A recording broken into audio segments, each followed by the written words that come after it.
All right, so let's jump right in. We're going to head back to the 17th century to unpack this really powerful and honestly kind of counterintuitive idea from a theologian named John Owen.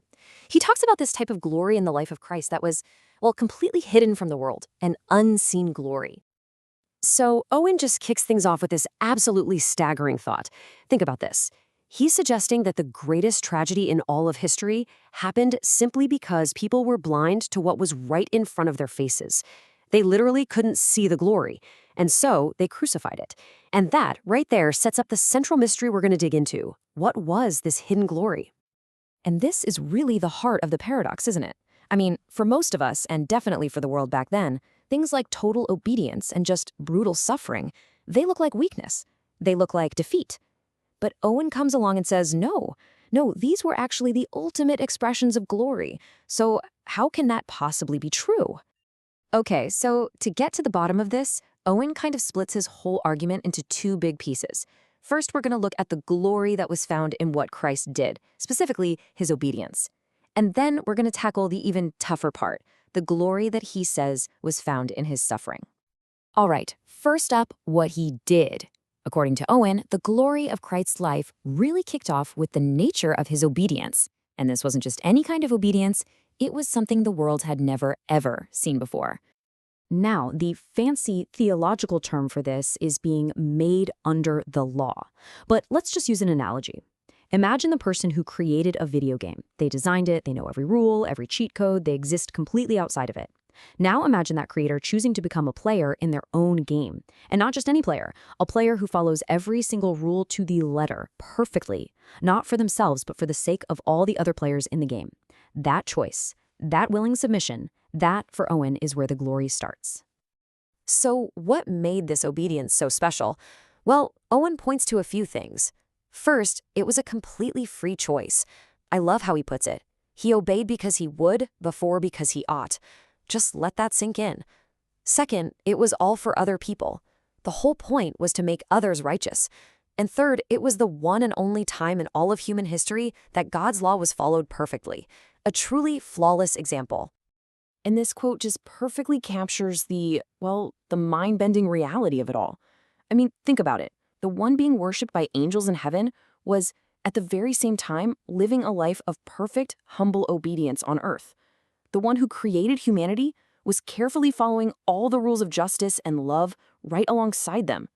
That incredible contrast, for Owen, that is the essence of this hidden glory. All right, so that brings us to the second part of Owen's argument. And honestly, this is probably the tougher one to swallow, finding glory in suffering. I mean, if obedience was a stretch to call glorious, what on earth are we supposed to make of agony, betrayal, and death? And Owen does not pull any punches here. He lays out the full, horrific landscape of this suffering. We're talking about the spiritual weight of God's wrath and the curse of the law, the physical agony, the bloody sweat, the cosmic fight against the powers of darkness, and then the deeply personal stuff, the betrayal from friends, the public shame, the sheer pain of bleeding and dying. It was just a total, overwhelming assault from every angle imaginable. And it's like Owen knows exactly what we're all thinking because he asks the question himself. He voices our skepticism for us, saying, but what can we see herein? What glory is in these things, right? It just looks like a pure, awful tragedy. So where is this glory he keeps promising us? And here's Owen's answer. The glory, he says, wasn't in the pain itself. Of course not. It was in the purpose behind the pain. This whole thing wasn't a story about defeat. It was the story of the greatest rescue mission in history. Every single moment of that suffering was a calculated act of love, designed to save humanity from a truly terrible fate. The glory is in the rescue. It's in the redemptive power of what was being done. So what this all leads to, of course, is this huge conflict in how you see things. You have the exact same event, the cross, being interpreted in two completely opposite ways. It all just depends on your point of view. And this is the great divide, right? From the world's perspective, a world that's always looking for power and victory, the cross looked like pure foolishness. It was a stumbling block, the ultimate picture of weakness. But through the eyes of faith, it was the exact opposite. It was the greatest display of God's wisdom, something incredibly precious, and the very definition of God's true power. Just two totally irreconcilable ways of seeing the very same thing. And this quote just seals the deal. Owen, taking a page from the Apostle Paul, insists that in that very moment of what looked like weakness and foolishness, Christ was the power and wisdom of God. The glory was there the whole time, just hidden in plain sight, covered by all that suffering. Okay, so let's bring this home. Why does any of this theological idea from the 1600s even matter to us today? Well, because it completely flips our modern understanding of strength, of success, of what it even means to be glorious.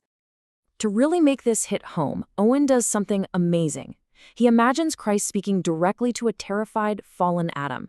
And what he has him say, it's just breathtaking. It's not a big declaration of power. It's an act of deep empathy. He says, "Poor creature, I will put myself into thy condition. I will undergo and bear that burden, that thou mayest attain unto eternal blessedness." That's the voice of glory. Not some booming command, but a compassionate whisper. And that's really the main takeaway here. The unseen glory that Owen is talking about has nothing to do with power or status or winning in the way our world defines it. Instead, true glory, lasting glory, is found in selfless, sacrificial love. It's found in a purpose that's way bigger than yourself. It's about finding strength in submission and finding victory in sacrifice. So I'll leave you with a final thought to chew on. We live in a world that is obsessed with visibility, with influence, with personal achievement, right? So how does this radical, 400-year-old idea of an unseen glory challenge the things that we chase after every day? What might it actually look like in our lives to pursue a glory that isn't rooted in what we can get for ourselves, but in what we are willing to give away for the good of someone else?